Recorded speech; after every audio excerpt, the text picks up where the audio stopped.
So, may nakita lang akong video, no? Yung video na sumugod itong si Jolas, no? Si Jojo Lastimosa, no? Hindi to coach.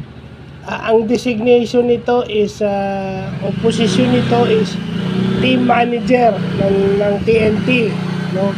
Sumugod, no? Dinuro yung mga referee. So, dun sa mga nagsasabi na eto dito sa akin ha, then nakita ko yung video na yon at nakita ko rin yung video kahapon na galit si Chot, no? Okay, si Tim Cone sasabihin nyo nagrereklamo kasi dahil Hinebra kayo, okay lang magreklamo, coach naman yan eh. Pag TNT kayo, si Chot nagreklamo, okay lang yan. Eto, team manager. So doon mo makikita na tama si Coach Yeng. At saka tama rin si Coach Al Francis Chua. Oh. Diba? O bakit wala rin ngayon sasabihin nito bakit si Jolas nakikialam? Sinabi din ni Al Francis Chua, he is acting as team manager. Ito si Jolas, team manager to. Dinuro-duro yung referee. So, doon mo papakita na tama si Coach Yeng Guiao. Dahil nagpapatakbo, dahil siyempre ito yung Hinebra tsaka TNT, ito yung nagbibigay kulay sa PBA kumbaga yung mga may-ari nito ang nagpapasok ng pera at nagpapanatili ng PBA. Kung bakit may PBA dahil dito sa dalawang team na to, at dahil nga sa mga may-ari nito na merong mga alam nyo na, di ba? Oh. So doon sa ganong yon, tama si Coach Yeng Guiao na dapat coaches lang. Bakit ito team manager sumugod? Hindi naman to coach eh. Oh. Di ibig sabihin tama pa sasabihin ni Al Francis Chua, bakit ako lang? Hindi.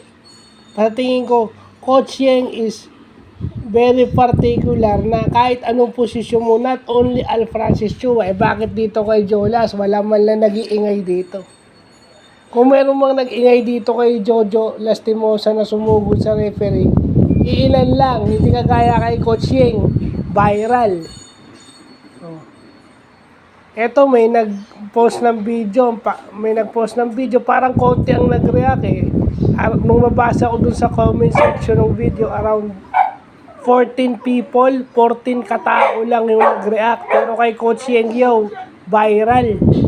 So napaka-unfair nyo naman kay Coach Yeng. Pag TNT team manager yung sumugod, at saka si Jolas at saka si Al Francis Chua yung sumugod, okay lang. Pero pag itong sino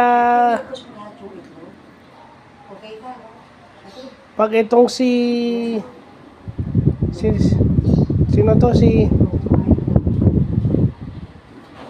sila susugod eh, diba yun yung sinasabi ni Coach Yeng na dapat ma-regulate, team manager susugod ka. I mean, kita-kita rin sa video, inaawat ni Kevin Pereira at saka ni Glenn Cabuntin. Oh. Yun yung maawat, no? Si Cabuntin at saka si Pereira yung umaawat. Kitang-kita yun, naawat. Dinuro niya yung referee. Nagsisigaw siya ron. So, in a way, tama si Coach Yeng doon. Oh. So, isasama ko tong link ng video pag sinare ko sa Facebook. So, yun lang po.